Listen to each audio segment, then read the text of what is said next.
Morning, internet. Just got up, having some coffee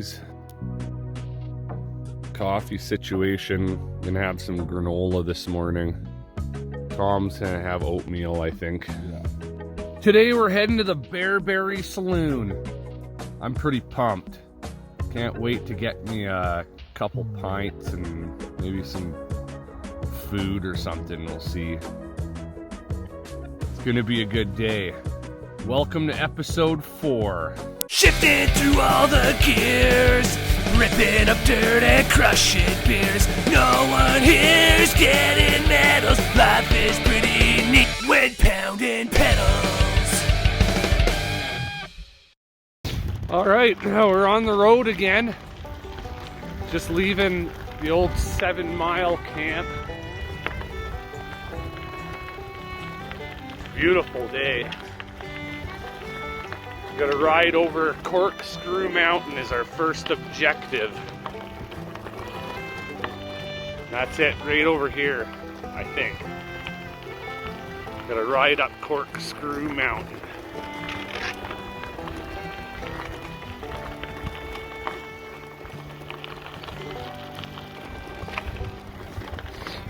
I had to crush about 4 Advils last night so I could sleep.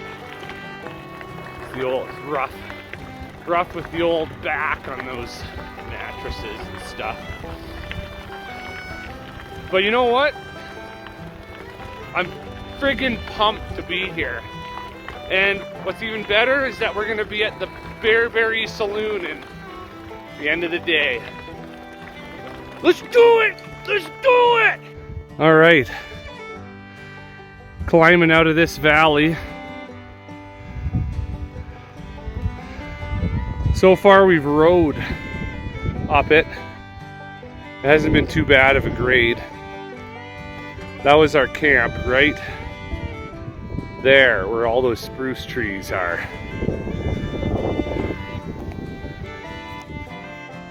Onwards and upwards. I think we got about 2 kilometers of uphill here. Oh man, been hiking for a while now. See where we've been here. Our camp way down there, all the way up this side mountain road.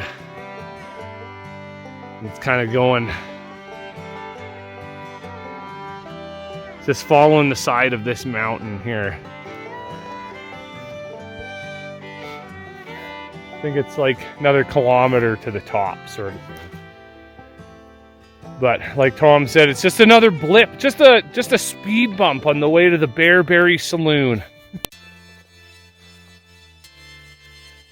Clearwater Valley down there. Clearwater River is just raging.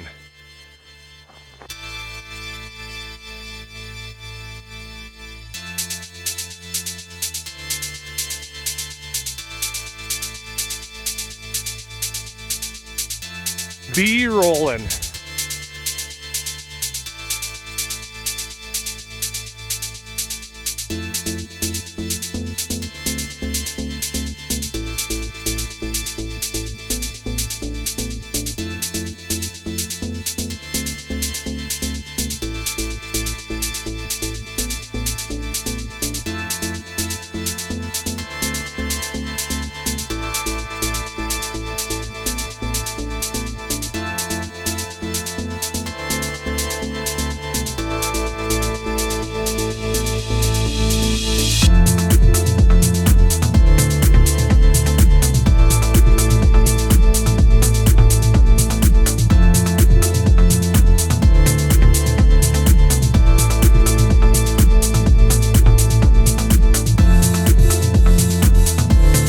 Oh man,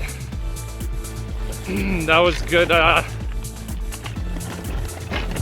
descent was so steep that I couldn't even B-roll it down. Had to have 2 hands on the wheel, you know. All right, I think we're descending back into the Clearwater Valley, but I'm not sure. Anyways, Tom's outpaced. I gotta switch some gears. Woo!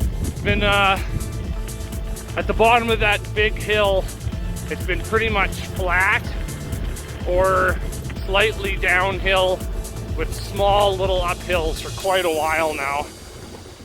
You can see we're ripping pretty good.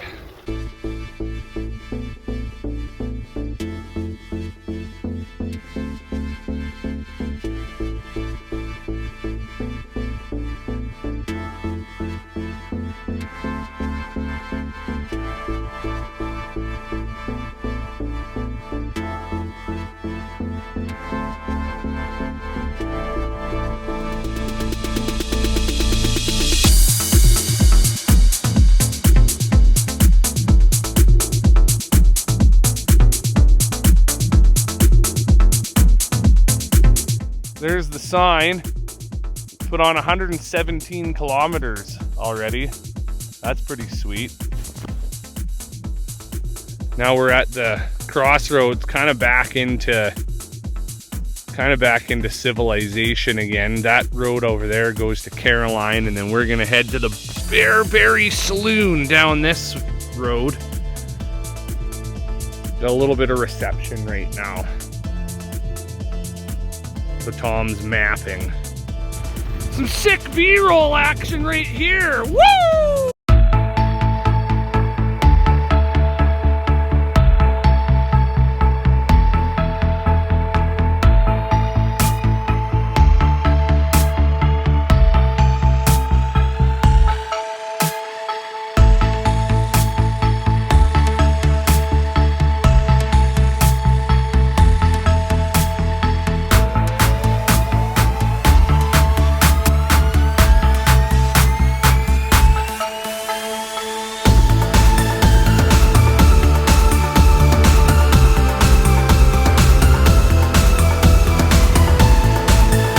I think that's the Clearwater River, pretty sure. Another steep hill up here, might be doing a bit of walking. Just came out of that valley there, about 50% bike, 50% walk. Gonna crush an energy gel, I think, keep going, because I suspect there's gonna be a couple more of these today.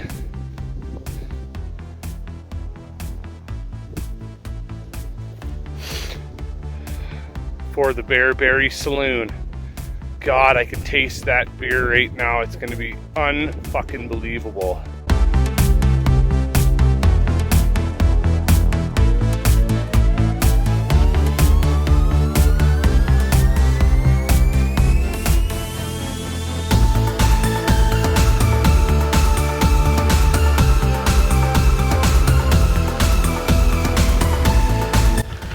Another fairly lengthy uphill. A lot of work. And when we got into reception, we found out that, yeah, Bearberry's fucking far. I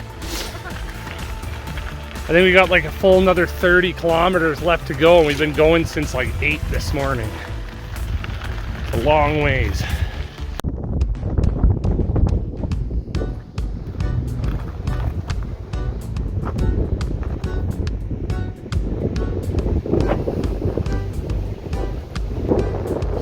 That's a big hill going up over there. I guess apparently we got 200 meters climb, 300 meters down. But I really hope that this is the last one, but not holding my breath. Pretty tired. The wind is really picked up too, which makes the downhills, they slow you down pretty quick.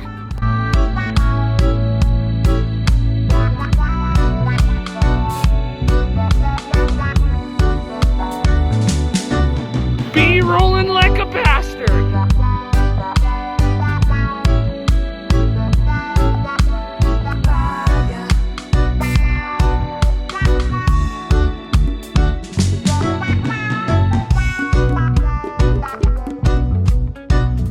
Well, I made it to the top of the hill. Woo!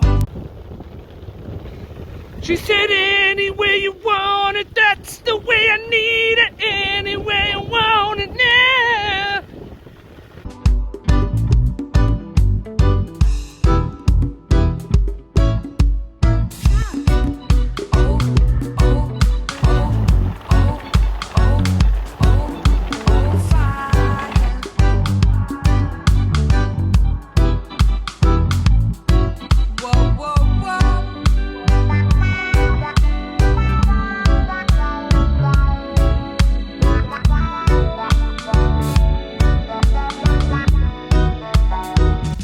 All right, we're at the crossroads here.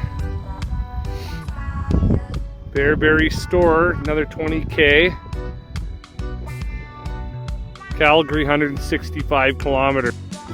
I didn't have anything else going on in my life, I just head there. But I guess I gotta go back to reality now. But Bearberry Saloon awaits. There's a bunch more wild horse cocks on the side of the road.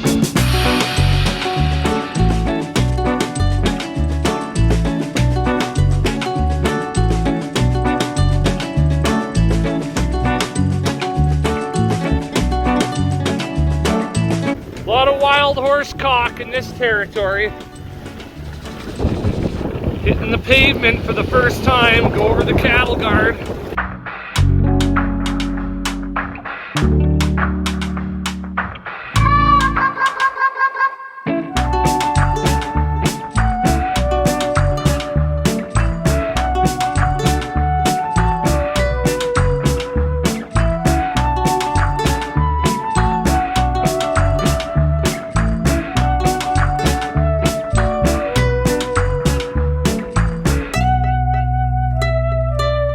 Back out into ranching country, and the pavement is sure a welcome change.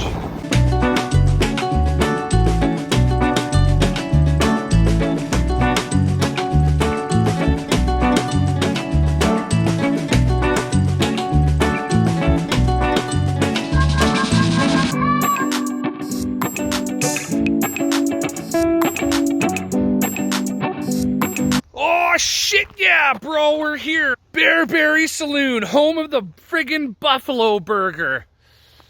And that's it in all its glory. Yeah, we were pretty excited to come all the way from friggin' Nordegg specifically to go to the Bearberry Saloon to find out that it's closed. So now we're just having our own frickin' mountain house meals on the deck here. I looked in through the window though, and it looks pretty sweet in there, so it's an awful shame, but you know what? You move on. You just move on, because there's always another bar around the corner, right, Tom? Yeah. Yeah, so yeah, so now we're gonna go back. We gotta chill out here for probably an hour and a half till Amber gets here. And then we're gonna go back to our campsite in Rocky and crush a bunch of tins there and go in the hot tub, and it will be sweet. This is how I ride in the back seat after a trip. The whole way, just like this. In the parking lot here in Caroline. First place we could get to that had a liquor store. Oh, buddy. Parking lot beers after a long bike trip in a closed saloon. Just pretend I'm at that saloon over there. Or at least in that saloon's parking lot. Well, that's it for this year's trip. It was another good one. Had an absolute blast. Starting in Nordegg, going all the way to the Bearberry Saloon, which as you can see was unfortunately closed. But it served as a very good milestone for us to get us pumped up every day, and you know, as knowing that we were gonna have, you know, a meal or a beer or whatever at the end of it, which we ended up having anyways, just in a different location. So I guess as a summary, I figured that I would maybe talk about like the top 4 things that I learned this year. Maybe it was you know, my second big bike trip. I think we ended up going just under 200 kilometers. I don't know, like there was a lot of learnings from the first year that I applied into the second year. So let's talk about those. Number 1, don't be a friggin' hero. Stop trying to go long distances in one day. Like everybody always asks me when talking about bike trips, well, how far was it? How far did you go? Like, it doesn't actually matter. Like, the farther you go, the more tired you're gonna be, the less fun you're gonna have. So unless you're one of those people that likes to hit the treadmill and work out every day, then sure, like push yourself to the max. But for the rest of us, just getting out there and biting off small chunks of trip is far more enjoyable. Number 2, don't be a hero again. You know, walk up the hills. You know, I burned my knees out real bad in the first year. In the second year, I think I only had to take Advils like a couple days to have a sleep at night, but the rest of it was great. You know, we walked up pretty much any hill that required like the bottom 3 gears of your bike, and everything else was, you know, we did like a gentle ride with a bunch of brakes. Number 3, get yourself a smaller tent. Like we had the first year we had way too big of a tent. I mean, it was ultra light and stuff and super easy to pack, but it was a pain to set up, especially because it had a separate bug net. I'm definitely glad that I spent the $250 on like an Amazon small tent, and the thing was amazing. It was super light, very easy to set up. The only thing is that we have not yet to see any rain using on these trips, so I don't know how this thing is going to be in the rain. It could be an absolute piece of shit. And also, if it's raining all the time, it doesn't give you much space in there to lay out and enjoy yourself, really. It's pretty cramped. Number 4, I got a down quilt this year, and I thought it would maybe be too hot in the summer, but the thing was absolutely amazing. It was so light, so easy to pack up, and I could just like wear it like a blanket. It was the same one I used it in the winter time on a winter camp, and it was like super warm in the winter, and you can throw a leg out or whatever to keep cool in the summer. And I don't know, I absolutely loved it. This one was Outdoor Vitals, I think it was called, and it's pretty cheap. I don't know how well made it is, but it does serve the purpose, and it's relatively cheap. I think I paid like $250 for it or something like that, and it's like 800 down fill. So yeah, I don't know. Prices of everything have obviously gone up now, so maybe it's not as cheap as it used to be. Nothing is, which kind of sucks, but I highly recommend that. Yeah, so for next year, we haven't started planning yet, but I think that we're going to try and do like Sundre to Canmore, or a little bit past Canmore is the plan.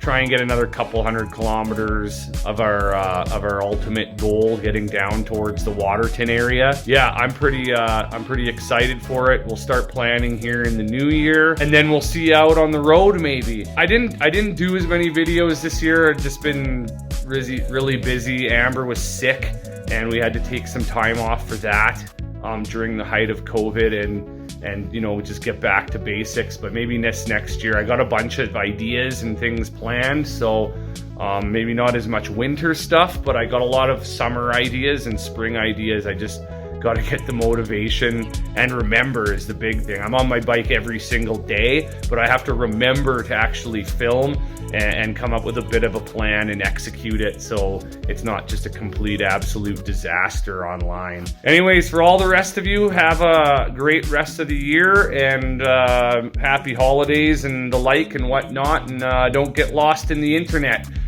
See you later.